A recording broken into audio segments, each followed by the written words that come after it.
I never planned on becoming a farmer. But after years of city life, sirens, crowds, apartment walls thin as paper, I knew I had to get out. The rules, the noise, the constant stress, it just wore me down. I was tired of being told what I could and couldn't do with my own space, especially by HOAs, always sending notices about lawn height or trash bins being improperly stored. I'd had enough, so I left. I packed up and moved out to the countryside. My grandfather had left me this land, a quiet stretch of open space with nothing but sky above and soil below. It needed work, a lot of it. The fences were falling apart. The barn was leaning and the field was full of weeds. But I didn't care. It was mine. No board meetings. No random inspections. Just land and freedom. Over time, I fixed it up, rebuilt the fence, got the old irrigation system running again, even started planting. It wasn't a big operation, but it was honest, and it gave me peace. That peace didn't last.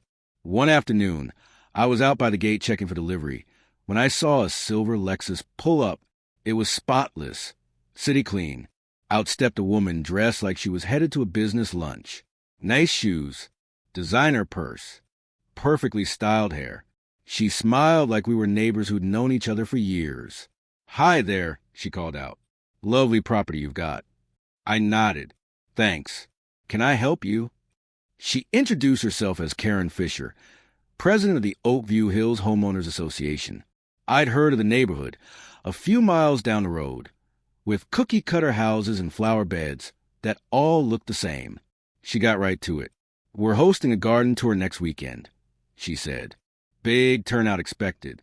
Overflow parking's always a challenge, and your field would be perfect, just for a few hours."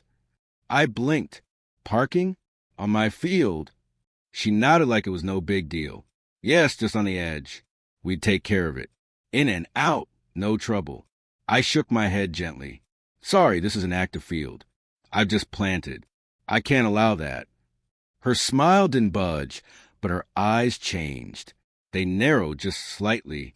"Well, I'm sure you could make an exception," she said, her tone still sweet but firmer now. "It's a community event. We're all just trying to be good neighbors." "I'm not in your neighborhood," I said calmly, "and this isn't a community lot. It's private land." The smile faded. "I see," she said, voice sharp. "Some people really don't understand what it means to be part of something bigger than themselves." She got back in her car, closed the door a little harder than needed, and backed out of my drive. I watched the dust settle behind her as she drove away. I should have known it wouldn't end there. The next morning, I walked out to check on the field and stopped cold. There were tire tracks across the edge of the property. Deep ones, fresh. A couple of the garden stakes I'd set up were knocked sideways, broken clean. The soil was soft, and whoever drove through had no business being there. It wasn't a mistake. It was a message. When I got to the front gate, I saw something fluttering on the post. A note. Someone had clipped it there with a clothespin. "You could be a better neighbor." No name, no contact, just that smug little sentence, like it was supposed to shame me into cooperating. I didn't get mad right away. I just got in my truck and drove down to Oakview Hills. I found Karen standing in front of one of those perfectly trimmed lawns, talking to a neighbor about mailbox colors or something just as pointless. She saw me and smiled like we were meeting for coffee. "Back again so soon?" she said.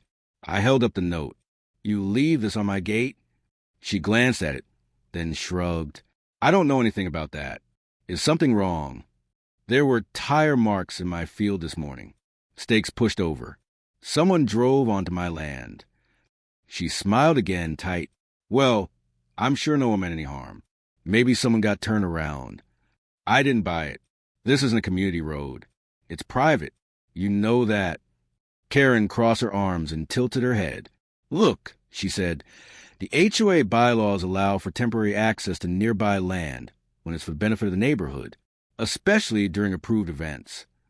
"I'm not in your HOA," I said. She smiled wider. "Oh, honey, not yet." I stared at her, trying to decide if she was joking or actually serious. There was something behind her eyes, like she'd already decided the land was hers to use. whether I liked it or not. I left without saying another word. But from that point on, things started feeling off. Cars I didn't recognize began driving slowly past my gate. Same time each day, same speed. Some would pause, look out the window, then move on like they hadn't just been watching me. At first, I thought it was a coincidence. Then it started happening more often. Same white SUV, same blue sedan, all of them coming from her neighborhood. It didn't feel random anymore. It felt like I was being watched. So I installed cameras. One by the gate, one pointed at the field, another over by the barn. If they were going to keep an eye on me, then I was going to keep an eye right back. Whatever Karen thought she was starting, she just made it official. It was a Thursday morning when the sheriff's deputy pulled into my drive. I wasn't expecting company, let alone from law enforcement. He got out of the car, calm and polite, and asked if he could have a word. Sure, I said, wiping my hands on my jeans. What's going on? We got a complaint, he said. Someone reported you were running heavy equipment through the night. Said the noise was constant and disturbing the area. I just stared at him for a second. At night, I don't even run my tractor after dinner. He nodded, figured as much. I can see your machines haven't moved. Just needed to check in. Procedure, you know? I thanked him and he left, but the uneasiness didn't, because it wasn't a mistake. Someone filed that report on purpose. A few days later, it got worse. I got a call from the county office. Someone had reported illegal dumping on my property. Said I was releasing waste near the creek that bordered my field. They were sending someone out to inspect. Again, nothing was there. I don't dump anything, let alone near a protected water line. But now I had an official county inspector walking through my land, writing notes and asking questions like I was the one doing something wrong. Then came the little things. My electric bill didn't arrive that month. A few letters were missing. I got a seed catalog in the mail, ripped in half like it had been jammed into the box by someone in a bad mood. One morning, I found a whole fence panel pulled off. Not fallen, pulled. Nails on the ground, the wood leaning just enough to let someone slip through. By then, I wasn't sleeping right. My head was full of questions that didn't have answers. Was this all connected? Was Karen behind it? Could they really do something to my land? The fear started creeping in. The kind you don't talk about but feel in your bones. I started to second-guess myself, wondering how far they were willing to go. Karen clearly had connections, and I was just one guy on a patch of dirt. I finally called the sheriff directly, told him everything, quiet voices, strange cars, fake reports, and the feeling that I was being boxed in. He listened, then sighed. Sounds like HOA drama, he said. Try not to poke the bear. And that was it. That's all he had for me. I hung up the phone, feeling more alone than I had in a long time. Then came the final straw. Late one afternoon, I saw dust kicking up at the end of my road. A Lexus again, and behind it, a white work van. Karen stepped out in her usual blazer and sunglasses, clipboard in hand. And the man who got out behind her, he had a measuring wheel and blueprints. They were back. But this time they weren't asking.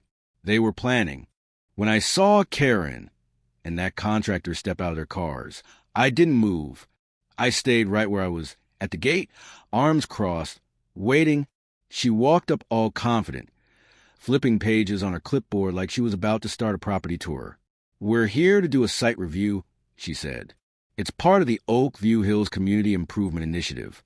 Nothing invasive, just some basic mapping and layout. I didn't even blink. You're not stepping foot on this property. Karen raised an eyebrow, still smiling like she thought she had the upper hand. You're obstructing an approved inspection. No, I said. I'm standing on land you don't own. You're trespassing. She gave a sarcastic little laugh and stepped back like she was giving me space. Then she pulled out her phone. You should know, she said. I already called the sheriff. You want to explain to them why you're illegally blocking community access to shared use space. I didn't answer. I just waited. 15 minutes later, 2 patrol cars showed up. The deputies stepped out, one younger, one older. Both looked like they'd dealt with nonsense before. Karen waved them over. Officers! Thank goodness you're here. This man has fenced off public access land and is refusing to allow official inspection. The older deputy looked at me. Is that true? I calmly handed him a folder I brought just in case: deed documents, county boundary maps, GPS coordinates. Everything marked and highlighted. Take your time, I said. It's all in there. They reviewed the papers while Karen hovered nearby, muttering about jurisdiction and zoning miscommunication. After a few minutes, the younger officer looked up and gave a quick nod. He's right. This property is clearly marked and registered. It's private. Karen's smile dropped instantly. No, that can't be, she snapped. That field was meant to be green space. The HOA approved it for overflow and event access. We've been planning this for months. That doesn't change the deed, the older officer said. And it's not up to the HOA to assign someone else's land. Karen's face turned red. This isn't over, she barked. I'll take this to zoning court. I'll get an emergency review. He's blocking progress. The deputy raised a hand, calm but firm. Ma'am, you've been warned. If you keep filing false reports or trespassing on this property, we'll be forced to take action. She opened her mouth like she was about to explode, but then she saw my phone in my hand, recording everything. Quiet. Calm. Karen glared at me, her hands clenched. You will regret this, she said through her teeth. Then she stormed off, practically yanking her contractor back to the car. They left a cloud of dust behind them on the road. I stood there for a long moment after they drove off, not scared, not even angry, but wondering, what did she mean by "you'll regret this"? With someone like her, it wasn't just a threat. It sounded more like a promise. I wish I could say Karen's threat was empty, but the next week proved otherwise. It started with the irrigation line. I went out early one morning to check the crops and noticed a strange puddle near the corner of the field. I followed it to the source and found the main water line had been sliced. Not a crack, not wear and tear. A clean, deliberate cut. I spent the whole day fixing it. Lost pressure across the field, wasted gallons of water. It was more than a hassle, it was sabotage. Then, 2 nights later, I woke up to pure chaos. Loud clucking, wings flapping, scratching. I ran outside with flashlight, only to find my chickens loose in the yard, panicked and scattered. The coop door had been forced open. The latch bent. Not an animal. Someone did it by hand. I rounded them all up one by one, long after midnight, exhausted, angry, and starting to feel the weight of everything pressing in. And that's when the petition showed up. No name, no signature, just a black and white flyer stuffed in my mailbox. Proposed community rezoning initiative. Let's open up land for all. It included a little map. My land, outlined in red. It was calling for my property to be converted to shared access green space for the benefit of the neighborhood. What neighborhood? I wasn't part of theirs. But it didn't seem to matter anymore. I asked around.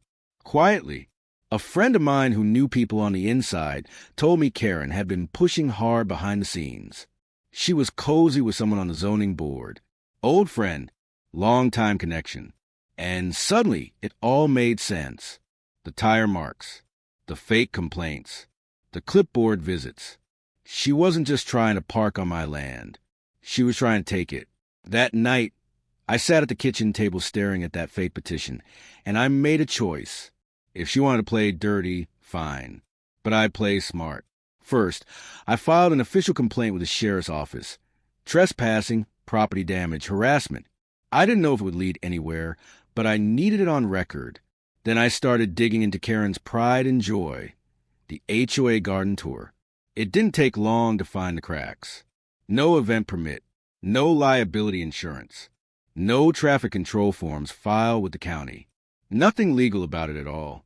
I called the county office the next morning, used a burner number, kept it simple. Just want to let you know, I said, Oak View Hills has a big event planned this weekend.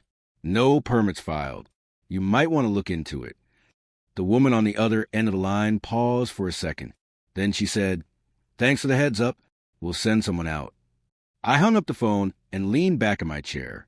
It wasn't much, but it was a start. And I wasn't done yet. The morning of the garden tour felt different. I wasn't anxious. I wasn't even angry anymore. I was just ready. I had a front row seat for my porch. By 9 a.m., Karen's event was in full setup mode. Folding chairs, fancy signage, people in wide-brimmed hats walking around like they were at a vineyard. The HOA had pulled out all the stops. Then I saw them. 2 official county vehicles rolled in. One said code enforcement. The other had zoning credentials on the door. They parked right at the entrance. Karen walked up, clipboard in hand, looking confident, until they started talking. I couldn't hear everything, but I saw the tone change real fast. Karen started pointing, waving her hands, trying to argue, but the officers weren't budging. A few minutes later, they shut the whole thing down. Neighbors started leaving, some angry, others just confused. A couple were clearly yelling at Karen. One man slammed his folding chair into his trunk and peeled out like he was done with a whole HOA circus. By noon, the garden tour was canceled. That night, just as the sun dipped behind the trees, I heard a car speed down my drive. It was Karen, again. She skidded to a stop in front of the gate, slammed her door, and marched straight toward me. "You think this is funny?" she screamed. "You think you won something?" I stayed calm, pulled out my phone, and hit record. Karen stormed up to the gate, shaking it hard. This was for the community. "You're nothing but a bitter little man on a dying piece of land." I didn't say a word. That only made her madder. She reached through the bars and tried to grab my phone, swinging at it. That was all I needed. I backed up and called the sheriff. Told him she'd trespassed, tried to break in, and attempted to hit me. I let them know I had it all on video. She was still shouting when the deputies arrived. The same older officer from before gave me a look like he already knew how this was going to go. They arrested her right there at the gate. By the next morning, the story was everywhere. HOA president accused of trespassing, vandalism, and rural land dispute. They used a still from my video. Karen red-faced, screaming, hands wrapped around the bars of my gate, like she was trying to tear it off. Within 48 hours, Oak View Hills called an emergency board meeting. Karen was voted out. And just when I thought the dust might finally settle, something unexpected happened. A woman I'd never met showed up at my property. She was polite, middle-aged, looked tired like someone who dealt with too many neighborhood meetings. She told me she used to be on the HOA board, but left after clashing with Karen. Said she'd seen what was happening and couldn't keep quiet anymore. Then she handed me a folder. Inside were emails, board notes, and a draft of an easement agreement, supposedly signed by me, giving the HOA limited access to part of my land. Only thing was, it wasn't my signature, and it wasn't even close. Karen had tried to forge her way onto my property, months before any of this even started. All the parking nonsense, the clipboard visits, the threats. It was never just about the garden tour. She'd been planning this from the beginning, and now I had the proof. It's been a few months now, and the quiet finally feels real again. I rebuilt the gate that Karen tried to rip open, reinforced the fence all the way around the property, upgraded my cameras too. Now I get motion alerts from every angle. I never wanted to turn my farm into a fortress, but after what she pulled, I wasn't taking any chances. The funny thing is, ever since she got voted out, not a single car has slowed down in front of my gate. Not one. It's like the entire neighborhood forgot I existed the moment she was gone. And she is gone. Karen sold her house 2 weeks after the story broke. Didn't even hold a garage sale. Packed up and left town like she couldn't get out fast enough. Word is she moved a few states over. Somewhere with a new HOA. Poor folks. As for me, I took those forged documents she created and handed them straight to a lawyer. We filed a civil suit. The court didn't take long. Clear fraud. Attempted land grab. I won damages. Not enough to retire on, but enough to fix everything she wrecked and then some. More than anything, it felt good to see her name on the judgment. Proof that I wasn't crazy. That everything I'd said, everything I'd endured, was real. Now I sit on my porch most evenings, sweet tea in hand, boots kicked up, watching the sunset spill across the field. The same field she tried to take. the one she swore was meant for the community. It's still mine, untouched, quiet, free. Some folks move out here to find peace. Others bring war with them. But on this land, I decide how the story ends.